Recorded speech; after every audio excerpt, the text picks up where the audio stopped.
Life isn't about what you say yes to, it's about what you say no to. And the trouble is, unless you choose what you're going to say no to, you will say no by default. You don't do Sabbath to be a better person. You don't do Sabbath to be a better Christian. You do Sabbath simply to hear a still small voice. That's why you do Sabbath. You show me a life that has passion, purpose, heart, and grace, and I'll show you a life well lived.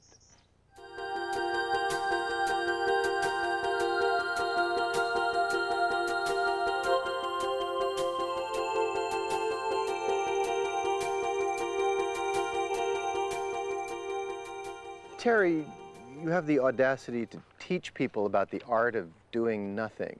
What is that? The best way to do it is just to tell a story about my life.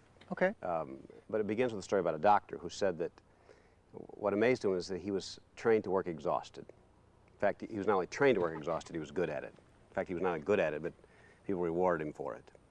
And I could relate to that because I was trained the same way. As a young clergyman, we're trained to work exhausted and we're rewarded for it.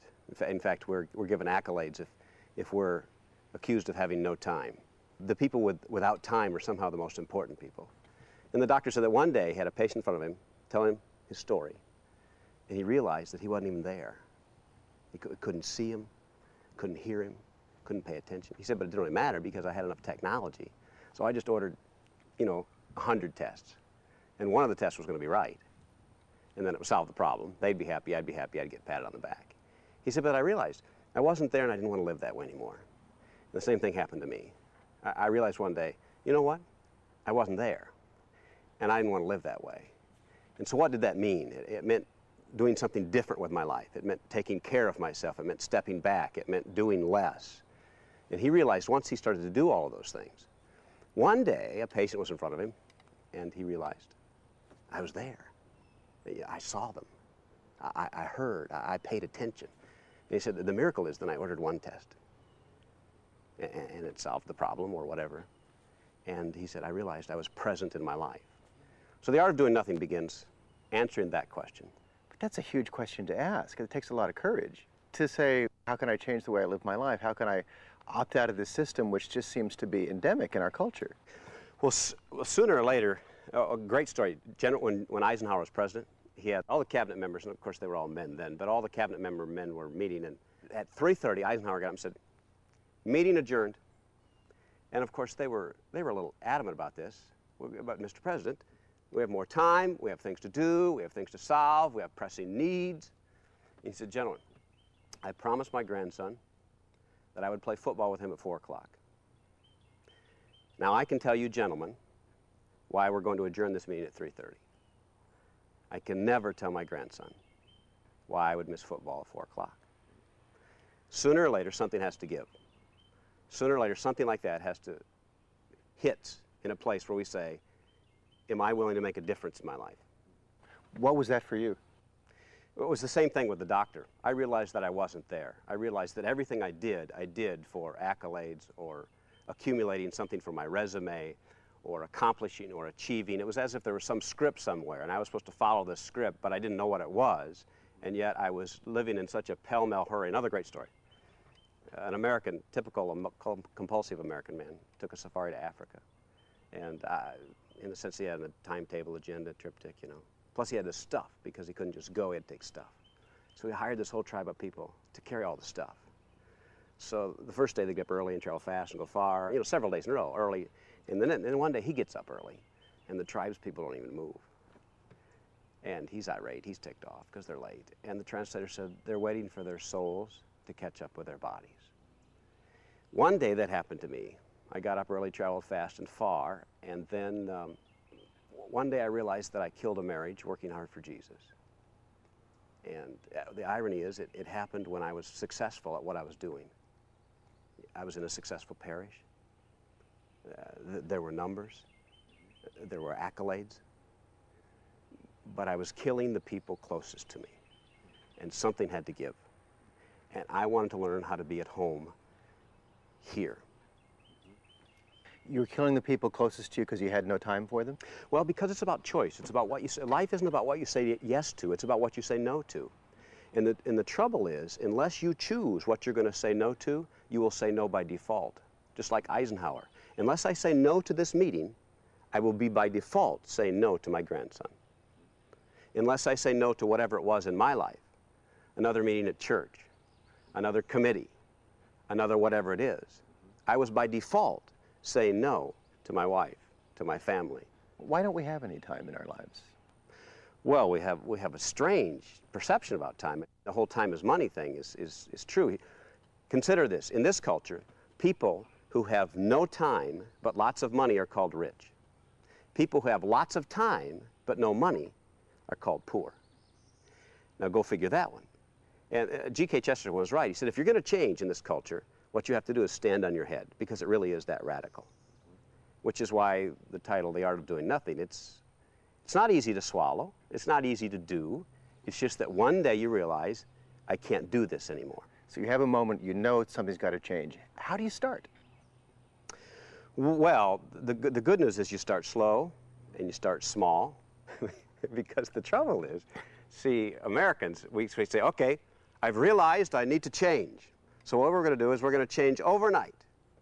The guy that went to the doctor said, I want to learn how to relax, but I want to learn how to relax better and faster. I want to be on the cutting edge of relaxation. See, and that's what we do. We do that with everything. We do it with our spiritual life, our emotional life, our personal life. I mean, we'll go through grief. You know, we figure we're going to heal in a weekend or something. You know, we buy 10 books. So we go buy, what we do is then we assume we'll manage it. We go buy books on time management or life management or whatever it is, as if we're going to solve the problem overnight. And actually, how you start is to confront the temptation to solve it quickly. Okay. And say, slow down. It's going to take a while. What I talk about in my book is that it's an aerobic sport.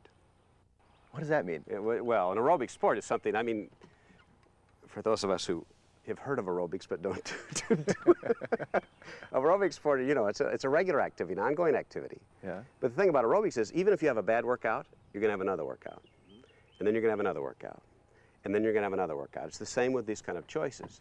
The choice to be present, the choice to say no, the choice to do nothing, the choice to have boundaries, the choice to have self-nurture, all of those things. It's aerobic in the sense that I make the choice today, I'll make the choice tomorrow, good or bad, successful or not. It's not about that, it's about making the choice. So it sounds like you need patience. Yeah, well, what you need to do is give up the need for perfection, you know, give up the need for success. As a young man, I went to the Benedictine monastery, where my spiritual director was, and I was going to do a 3-day retreat. So I go to the monastery and I figure, oh, you know, while I'm there, I'm going to get stuff done. So I was going to write a dozen sermons and I was going to read a dozen books. You know, you can't just, like going to the beach, you can't just sit there. So you got to go do something while I'm there. We're going to have a successful retreat. That's the way we do it. So even when we do this doing nothing, we're going to do it successfully. So I talked to my spiritual director at lunch, and then I go back to my room and I'm going to take a cat nap. Well, so I wake up 6 hours later. Well, you know, so I'm embarrassed. Because I just shot the whole day. I had all these plans, stuff to do. So I see my spiritual director at dinner, supper. And so he says, how's your Sabbath? And, you know, I'm embarrassed. I said, well, I just failed my Sabbath. And so he says, you're going to have to help me with this. Is this kind of a Protestant thing, this failed your Sabbath? And so I told him the story I just told, that I fell asleep. And he laughed. He said, I'm glad you fell asleep. Because if you'd been awake, you would have been so busy doing stuff for God, you wouldn't have heard God if he had spoken. So you'll be glad to know that while you slept, God probably laid there with you and hugged on your neck. But it's that assumption that somehow, if we're going to do it, we have to do it successfully. Yeah. So what I need to do is give that up. This isn't something you succeed at. This isn't a contest. Sabbath isn't a race. You know, God's not some sort of Olympic judge. Ooh, 7 in prayer, 5 in rest. Very good. No. Now, do you begin with a concept of a Sabbath? Do you start by setting aside a day, or is that? I tell people, you know, forget the day part. Let's just start with 20 minutes. I mean, that's the whole premise. See, because we say, okay, the art of doing nothing really for me is about Sabbath, because Sabbath is literally about saying no. It's about stopping. Or literally, it's about wasting time with God. That's what it's about. We say, okay, that's a good idea, and we jump in with both feet, so we want to do the whole day thing. We can't pull it off because we've never tried it before. It's difficult. So I say, start slow. Have you ever tried a half-hour Sabbath? Okay, let's do that. Let's do a half-hour Sabbath once a week. What would that look like? What do I do in my half-hour Sabbath? Well, there's the other temptation, because the other temptation is we want to know, all right, if we're going to do this Sabbath, this art of doing nothing, what should we do while we're there? See, that's that Western thing again. Yeah. It's like we want this book, 5 Easy Steps to Sabbath, as if there's something to do. Well, of course, the irony is, if I tell you what to do in your Sabbath, it's not a Sabbath anymore. All I can say is what it looks like. Here's what it looks like. It's intentional. In other words, you have to choose to do it. If you say, if I have time at the end of my day, I'll do a Sabbath. It's not a Sabbath. If I have time at the end of my week, I'll have a Sabbath. It's not a Sabbath. No, it's just like Eisenhower. No, I'm going to do this. It's intentional. It's on my calendar. So that's the first thing. The second thing is it's slow and small. It's aerobic. It's consistent. And the third thing is it allows me to hear the voice of grace. Because the whole thing about the rest of my life is everything for my identity is predicated on how I'm doing, how I'm performing, how I'm achieving, what people think. You know, it's very self-conscious. The whole thing about Sabbath, the doing nothing, is that God's voice simply says that my identity isn't dependent upon any of that.